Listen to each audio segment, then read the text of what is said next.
What's up, YouTube gamers? It's your computer engineering gamer back with some fresh new content, and we all know it is vitally important in any RPG to get good equipment as fast as possible to avoid any of the early game frustrations, and Knights of the Old Republic is no exception. So let's find out how to get some decent gear as quickly as possible to make this happen. We start the game on the Endar Spire, and there are two very important things to grab here as starter items. The upgrade item is in the inventory of the Jedi who perishes along the blast to the ship. Loot her and continue on to where the room has many troops and Karth calls you on the communicator. You can slice the computer and shock them all, repair the robot, or go in to finish the troops off yourself. No matter the option, you must loot the Sith Heavy Trooper, the Red Trooper, for the prototype vibroblade. Following our descent onto Taris, we are stranded at level 2 with little in the way of equipment or credits. We awaken in the Undercity in a rundown apartment. Karth dragged us in with the grand goal of saving Bastila and escaping from the planet. Be sure before you head out that you use the upgrade station in the apartment to place the vibration cell on the vibroblade. Taris itself features 3 special upgradable items. 2 armor items are located in the lower city. Both feature reading either a datapad or a terminal and solving a puzzle. The terminal provides you with the Republic mod armor and a defense bonus of 5 and a max dexterity bonus of +4.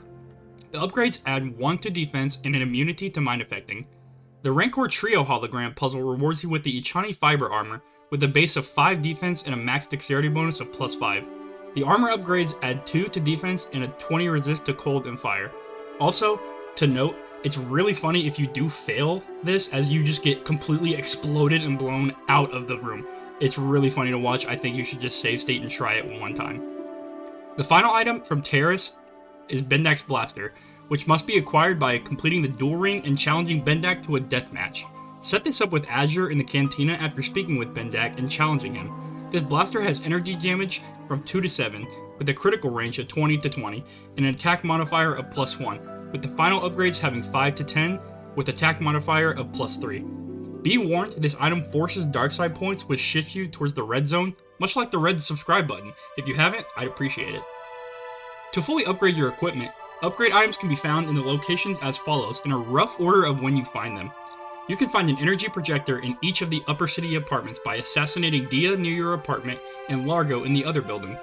Dia defended herself from Holden's advances and sliced his face, causing him to place a bounty, so killing her will net dark side points. Holden is an L-Riz boy. Largo owes Davik money, so he will also net dark side points if you kill him for just owing somebody money. The next items are found in the lower city in the 2 different apartment sections. The first one is on Matrix, in the East Apartments, who you may assassinate for a bounty and receive a mesh underlay armor upgrade as well as dark side points and credits for the bounty. Another item is gotten by assassinating Selvin the Assassin in the West Apartments, which receives a scope for a ranged upgrade as well as another bounty to collect and get credits for. An armor reinforcement upgrade can also be found in the West Apartment in a supplies box, so scope the area out. You then move into the Undercity, where you may purchase a scope from the Undercity supplier, iGear. Once you leave the small settlement, you may head towards the southeast sewer tunnel entrance past the Sith Patrol and deal with the Rakghoul there. Once gone, you may search the Sith Trooper corpse for a beam splitter. Once down in the sewers, you will find a scope in the weapons locker near where Zalbar is being held, along with Zalbar's bowcaster. Once you get past the Rancor, spoiler by the way if you have never played then, again, it is like a 20-year-old game, get over it. Also, I just said that this game is 20 years old and I am starting to get old as well. Anyways, you enter the Vulkar base, and within the armory you can find a mesh underlay and a vibration cell in the footlocker.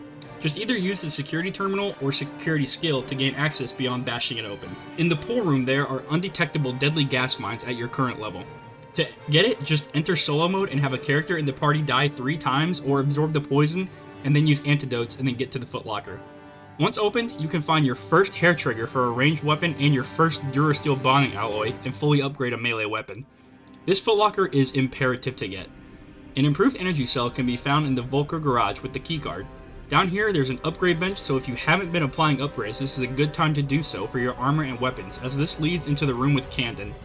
The next decision you make will determine which of the 2 next items you will receive, and note you cannot get both of them. If you stick with the Bex and fight Candon to retrieve the swoop accelerator, you may search him and get a hair trigger. If you choose to betray the Bex and fight Gadon Thek in his office, you may receive another vibration cell. This one is slightly more underwhelming as you have already found 2 up to this point. Following this choice, you will enter the Sith base, and inside there is an armory with 3 weapon lockers. One will contain a beam splitter, and another will contain an energy projector both ranged weapons provides.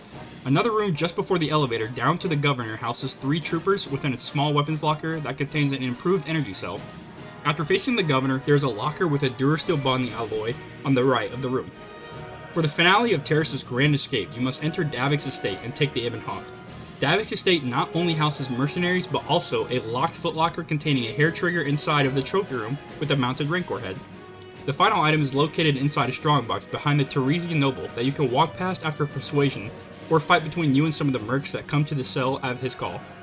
The box contains an armor reinforcement, and following this, you can fight Callow and Davik, board the Ebon Hawk, and leave Taris, completing the opening of KOTOR's incredible story. If you enjoyed this video, make sure to check out my other video of how I beat KOTOR using only the Force, as well as future videos for other planets and special items to find in the game. I hope you all have a wonderful rest of your day. Peace out, gamers.